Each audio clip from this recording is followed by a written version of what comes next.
नमस्कार, मैं हूं आपका दोस्त विजय विद्रोही। आप मुझसे जुड़ चुके हैं, इसके लिए आप सबका तहे दिल से शुक्रिया। और अगले 7-8 मिनट में आपसे जुड़े रहने की कोशिश करूंगा।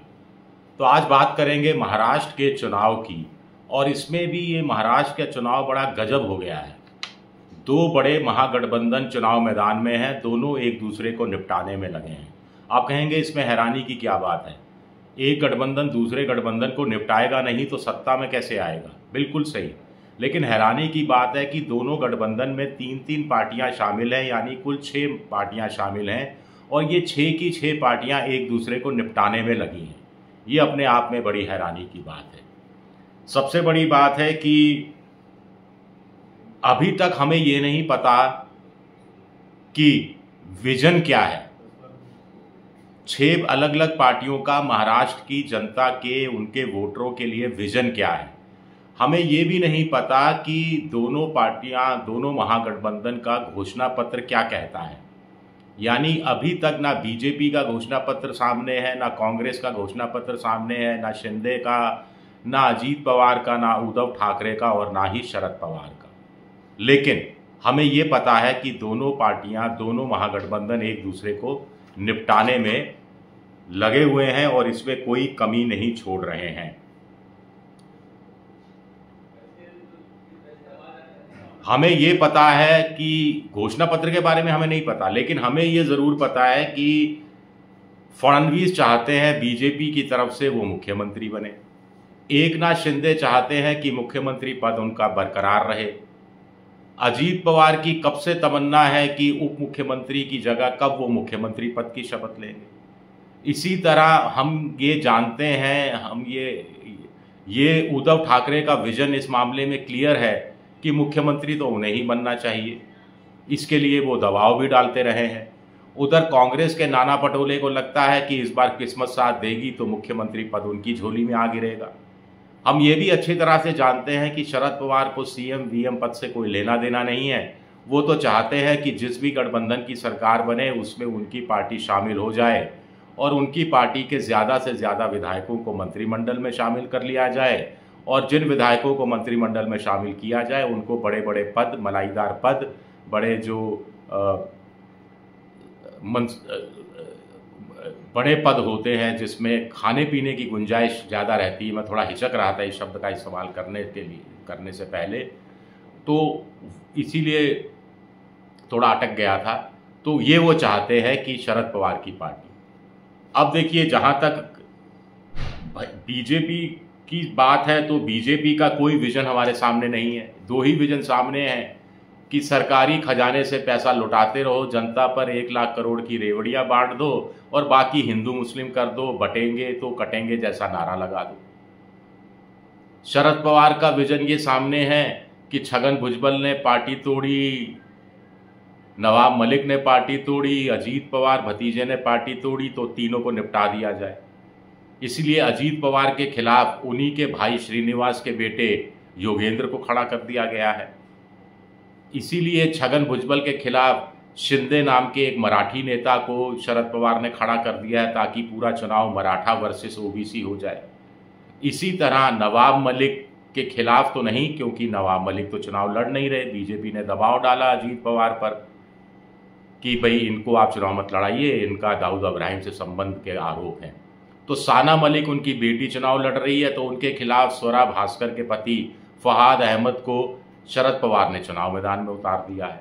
तो वो इस तरीके से अजीत पवार को निपटाने में लगे हुए हैं। अपनी बेटी के लिए राजनीति का, सियासत का जो रास्ता है वो सुरक्षित करा देना चाहते हैं। उद्धव ठाकरे की बात करो तो उनको तो दिन रात सपने में जागते हुए हर वक्त जो एकनाथ शिंदे वही नज़र आते हैं कि कैसे पीठ पर छुरा भोंका, कैसे धोखा दिया, बाला साहब ठाकरे को धोखा दिया, कैसे शिवसेना का चुनाव चिन्ह ले उड़े, कैसे शिवसेना पर हक मार के बैठ गए। और ऐसे में उनका व्यक्तिगत बदला तब पूरा होगा जब उनकी पार्टी, उनका गठबंधन सत्ता में आए, वो खुद मुख्यमंत्री बन जाएं। और अगर नहीं भी बन पाए मुख्यमंत्री तो कम से कम शिंदे दोबारा मुख्यमंत्री नहीं बन पाए और एकनाथ शिंदे के मुकाबले ज़्यादा सीटों पर शिवसेना, उद्धव ठाकरे के विधायक जीत कर आएँ, ताकि वो चुनाव आयोग के पास जाकर असली जो शिवसेना का पुराना चुनाव चिन्ह है उसे अख्तियार कर सके, उसे हथियार दें। कांग्रेस की जहां तक बात है तो कांग्रेस मंगेरे लाल के हसीन सपने ले रही है। 103, 105 सीटों पर चुनाव लड़ रही है, लेकिन कायदे से उसको 115, 120 सीटों पर चुनाव लड़ना चाहिए था। कुछ सीटें छोड़ दी कि मुख्यमंत्री तो बन ही रहे हैं, हमारा गठबंधन तो जीत कर आ ही रहा है।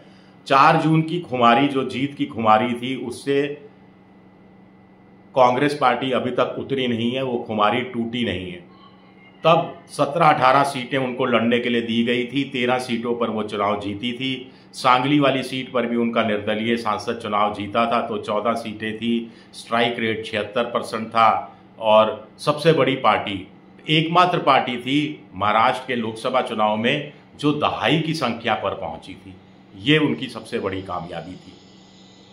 तो वो इस सपनों को पूरा करने में लगी हुई हैं। अजीत पवार के हिस्से में करीब 50 सीटें आई हैं। उनकी हालत वही है कि जो दे उसका भी भला, जो ना दे उसका भी भला। वो ये चाह रहे हैं अजीत पवार कि साहब त्रिशंकु विधानसभा की नौबत आ जाए। त्रिशंकु विधानसभा की नौबत आएगी तो वो उनका ये जो खुला खेल फर्रुखाबादी शुरू हो जाएगा और किसी भी ऐसे धड़े के साथ जाकर वो जुड़ जाएंगे जिसके सत्ता में आने की चांसेस ज़्यादा हो, यानी जो सरकार बनाने की स्थिति में आए। तो उनका मकसद इस रूप में हमारे सामने आ रहा है। लेकिन महाराष्ट्र की जनता का फिक्र किसे है? उनके विजन की, मराठी अस्मिता की बात सब कर रहे हैं, लॉन्ग टर्म प्लानिंग की। देश का सबसे अमीर राज्यों में कहलाया जाता है, आर्थिक राजधानी कही जाती है, लेकिन भ्रष्टाचार पिछले 5 साल में, उससे पहले के कुछ सालों को भी जोड़ दिया जाए तो ठीक ठाक बढ़ा है। फाइलों को क्लियर करने में देरी आ रही है, कॉरपोरेट कल्चर बहुत हावी हो रहा है, 2A कब्जा कर रहे हैं, बहुत सी चीज़ें, बहुत गंद फैला हुआ है, बहुत रायता फैला हुआ है। और महाराष्ट्र में कहा जाता है कि करीब अर्बन पॉपुलेशन ज़्यादा है शहरों के मुकाबले, गांव के मुकाबले, लेकिन अर्बन पॉपुलेशन की भी 40% मुंबई, ठाणे और जो पुणे की बेल्ट है वहीं पर कंसंट्रेटेड है, और बहुत ज़्यादा कंसंट्रेटेड है। यानी जो शहरों का विकास हुआ है वो इकसार नहीं हुआ है। इन 3 बड़े शहरों को या महानगरों को जैसी स्थितियों को छोड़ दिया जाए तो बाकी उपेक्षित है। गांव से हालत ज़रा ठीक है, लेकिन अभी बहुत काम करना बाकी है। इसकी फिक्र शायद किसी पार्टी, किसी दल को लगती नहीं है। चलिए देखते हैं 23 नवंबर को जनता किसे निपटाती है और किसे सत्ता में लेकर आती है। शुक्रिया आपका, बहुत बहुत शुक्रिया।